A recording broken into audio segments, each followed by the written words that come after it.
Hello, guys. Welcome to our YouTube channel. Today, we are going to talk about a stock called EasyTrip Planners. This company is in the travel aggregator cum ticket booking segment. This segment we are very bullish about. So we want to, explain to you how we see the segment as well. First, let's talk about the stock that we have for you today, EasyTrip Planners. If we look at the current price of the stock, it is at 16.6 rupees and with a high and low of 14.2 and 27.0. So we are more close to the lows than to the highs. Okay. So if you look at the PE, which is 33.3, in comparison to all the other players in the segment or the industry PE, it looks like a very good bargain at current levels. It has a market cap of 5,858 crores, and also the ROCE stands at a good 43.4%, and the return on equity is also at 31.9%. Okay. We can also note that the PEG ratio, PEG ratio, is at 0.68. If we look at the stock price for the last, let's just say 5 years, the stock has not done much. Okay. So these are listing gains from 2021. After that, the stock has gone up and again it is consolidated and has come down to around 16 rupee levels. So the pros of the company has reduced debt and the company is debt free, has also delivered a very good profit growth of 49% in the last 5 years, and the return on equity is also pretty good. So it is 8.33 times the book value. So it's one of the cons for this company, and also the promoter has been selling their shares. So that is also considered a con. If you look at the peer comparison, you can see what we told before, that the industry PE is much higher, and this is trading at a considerable amount of discount as of now. So with a PE of 33.27 for the second biggest player in the market, so it is pretty cheap for the levels of return on equity and the ROCE levels that this company gives you. If you look at the sales part, you can see that the company from 2021, if you compare 2021 levels, has been doing much better, and to the current levels of 103, like sales per quarter, that is. So even if you look at net profit, the company has been consolidating at this level. It had reached a high of 51, and then it has come down again during the last few quarters. So because of which the stock prices also come down. Okay. So now look at the annualized sales. So if you look at it, see, it was listed around 2020, 2021. So from there, the sales have gone up nearly 3 to 4 times. And the net profit, has also in the meantime gone up at a considerable level. So it was around 35 to 62 crores annualized. Now it is doing 100 plus crores. So you can say that, it has increased threefolds, during this time.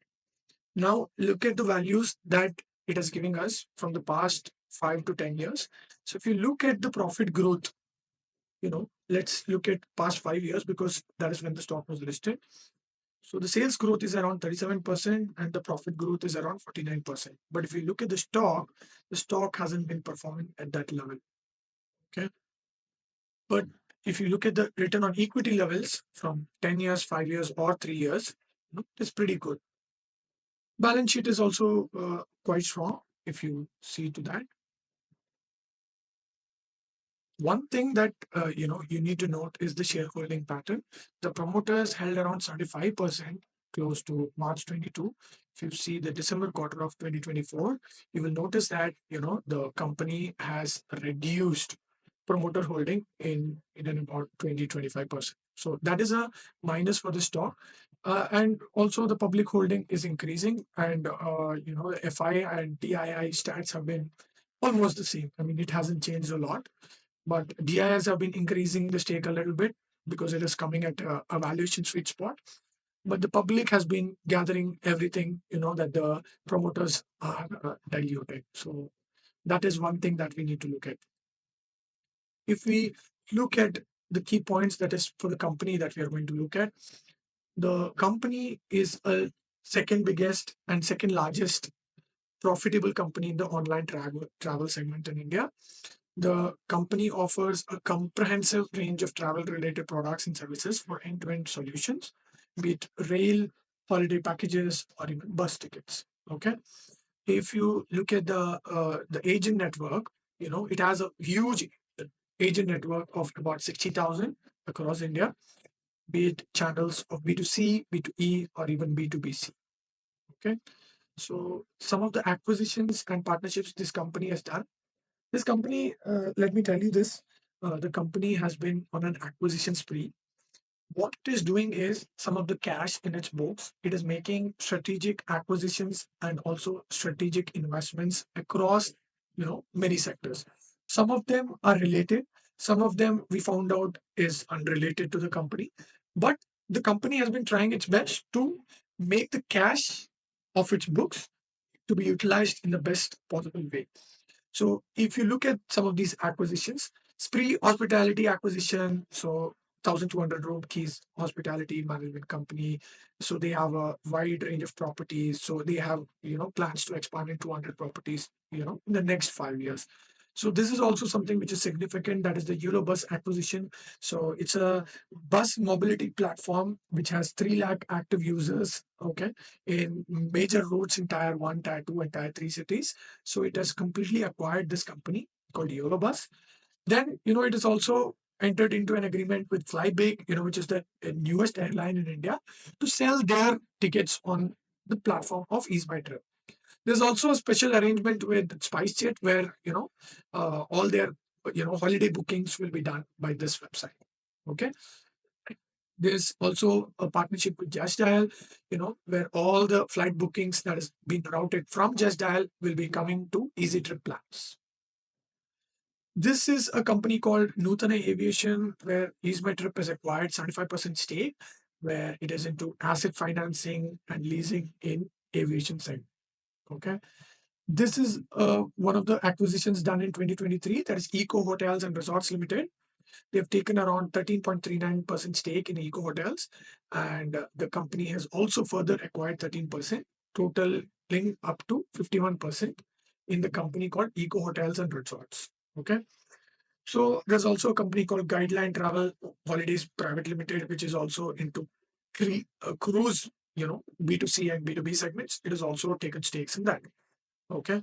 So there's also companies like Trip Shopee, which is into B2B database of Kashmir, Dog Travels, which is operating in Central Asian countries.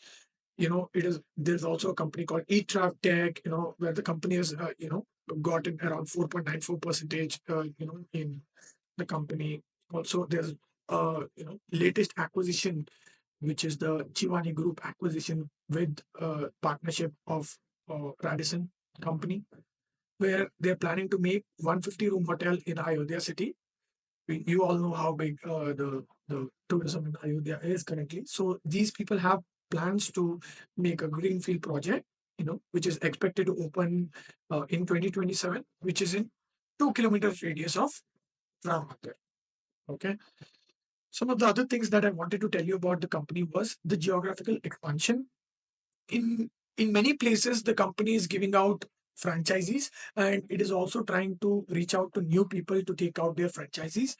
But one of the most recent franchisee that the company has given is the Dubai, based franchisee, which is also growing tremendously.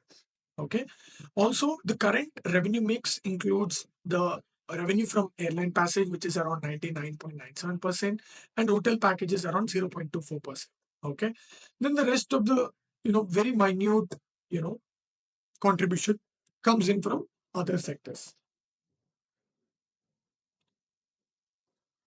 Also, some of the other things that I wanted to tell you about is the collaboration with Blue Smart.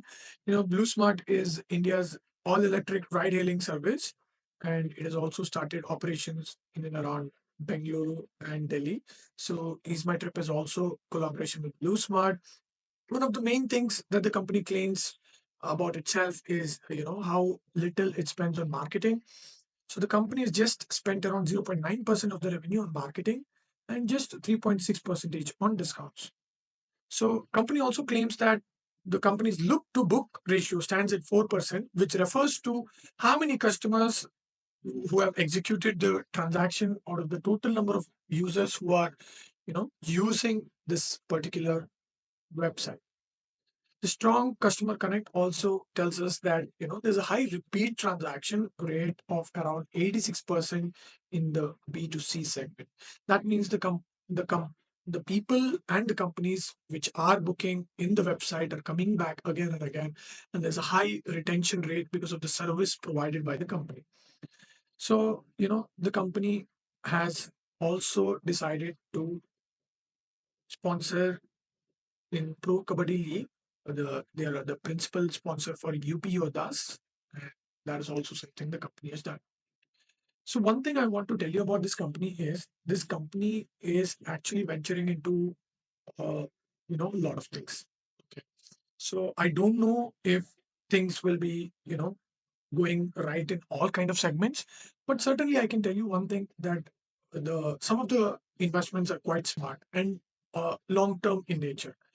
If the company benefits out of it from the the companies that it has invested, something comes out of it, it will definitely be a very good thing for easy trip planners, because see, the core business is doing really well, so it does not have a problem there.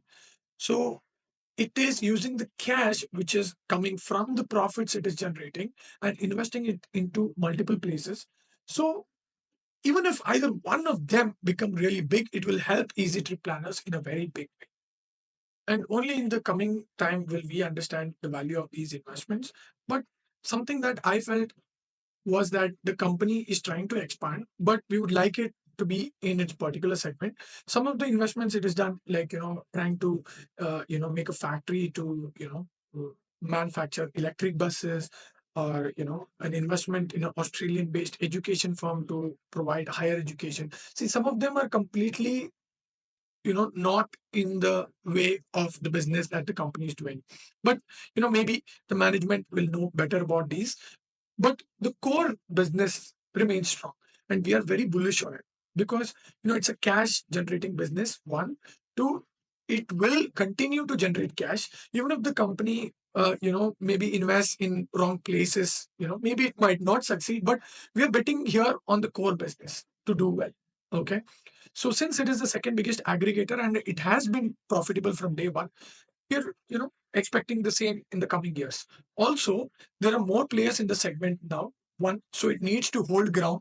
In the name of expansion in different segments, it should not diversify and lose its core business itself to other new players. That's something that we should be looking at. But at current levels and current valuations, I think we are in a safe place to even take this kind of risk at buying the stock. Okay. Then I want you to also analyze things on your own. Also talk to your personal fund managers before you take any of your investment decisions. We will keep updating about how the stock is doing in the coming videos. Until then, it's bye from my side. Thank you, guys.